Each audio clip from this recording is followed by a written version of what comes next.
Iijokisoudun 30-vuotispäätösalueelle. Näyttää siltä, että väki alkaa jo kertymään tänne lavan eteen tuolta soutupaikalta, joelta ja sillalta. Meillä tässä ohjelmassa on seuraavana 3 huomion osoitusta 3 kyläläiselle. Ja täältä kohta tulee, minun oikealta puolen tulee kohta Tiina Haapakoski ja me sitten yhdessä jaamme nämä huomion osoitukset.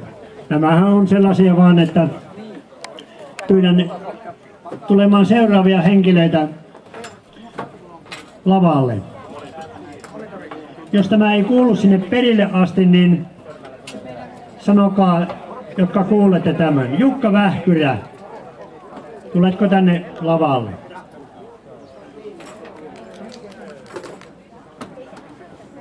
Ja sieltä keittiön puolelta Siiri Haapakoski.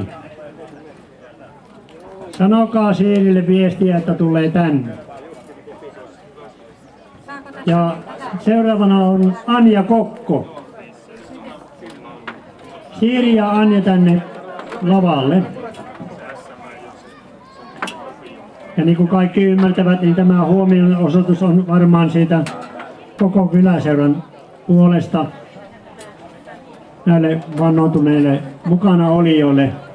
Varmaankin ovat olleet ihan alusta asti ja nyt kyläseura haluaa muistaa muutamalla pienellä lahjalla. Sieltä tytöt tulee ja ruvetaan katsomaan. Juontaja siirtyy tänne hirveän kauas syrjään ja Tiina Haapakoski ojentaa palkinnot täältä. Odotellaan, että tytöt tulee tänne, rouvat tulee tänne paikan päälle.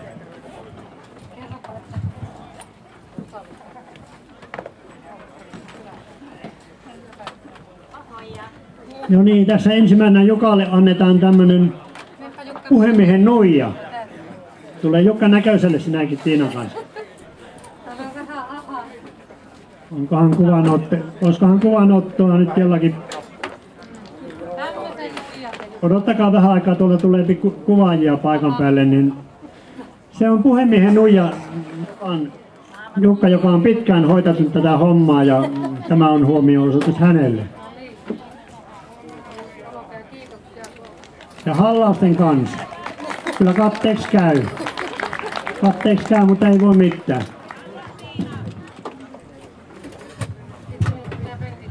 Seuraavana on sitten, tässähän lukkeepi pääkokki. Ja tämä tuleepi pääkokki, Kauha tulee Siiri Haapakoskelle. Ja Siiri tänne vähän tänne. Äiti ja tyttö tässä ovat paikan päällä ja onneksi olkoon.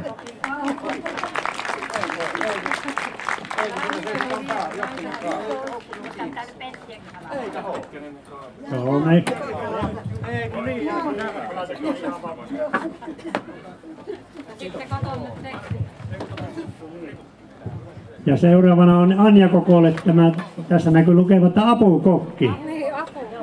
Joo, ja se on niin kuin sama huomio-osoitus kuitenkin pitkän linjan työstä kyläseuran puolesta.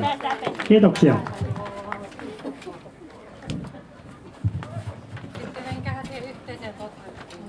Ja nyt otetaan, kaikki muut saa olla kuvassa paitsi minä. Ja neiti Iijoki-soutu kyllä huolehtii siitä, että minä en ole kuvassa. Minä yleensä olen aina sanonut hänelle, että mukava tyttö ja haastattelee vaan, mutta vielä kamera siellä selän puolella. Kiitoksia. Ja onko Jukalla puhe valmiina vai haluatko pitää pienen tauon? Joo, en pidä mitään tauotta, mutta kiitoksia vaan näistä huomio-osoituksesta. Olisiko niitä varmaan ollut muitakin kuin meikäläinen, mutta tällä kertaa näin ovat päättäneet.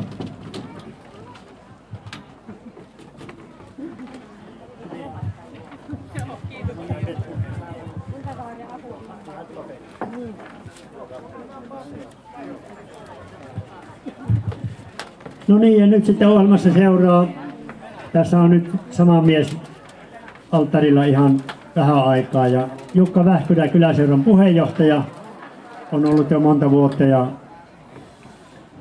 haluaa pitää tässä niin kuin on sovittu näiden paikalla olevien henkilöiden kanssa, että Jukka pitää ensimmäisen puheen ja seuraavana on sitten Martti Kokko ja hän tällä näkyy olevan valmiina jo. Ja kuunnellaan mitä Jukalla on asiaa.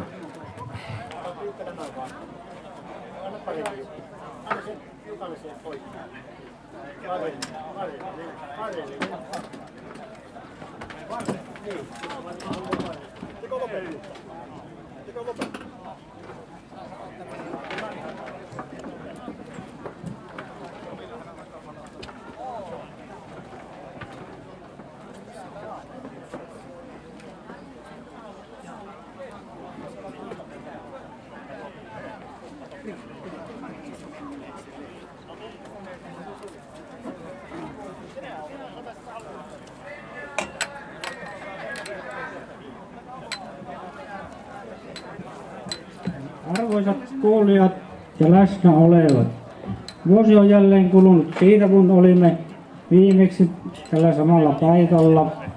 Ja voidaan todeta, että tämänkertainen tilaisuus on, taidoin sanoa, että peräti 30. Siis aika monta kertaa on kokoonnuttu näissä merkeissä. Siis me nostetaan hattua ja korkealle sille tarkoon porukalle, joka on järjestänyt tämänkin kertaisen tapahtuman. Mutta muutospaineita on kyllä havaittavissa. Jaksetaanko tulevaisuudessa? Väki vanhenee ja vähenee sekä lainsäädäntö esittää yhä uusia vaatimuksia. Voitaneen kuntapäättäjille lähettää tiukat terveiset siitä, että kohdellaan myös koko kaupungin aluetta tasapuolisesti niissä toimissa, jotka päättäjille kuuluu, eikä siirretä vastuita kylille. Mutta onko Iijokiseudun tarve sittenkin poistunut näinä 30 kertana? Heti kättelyssä voidaan sanoa, että eipä ole. Rakentamisen uhka leijuu ilmassa tänäkin päivänä.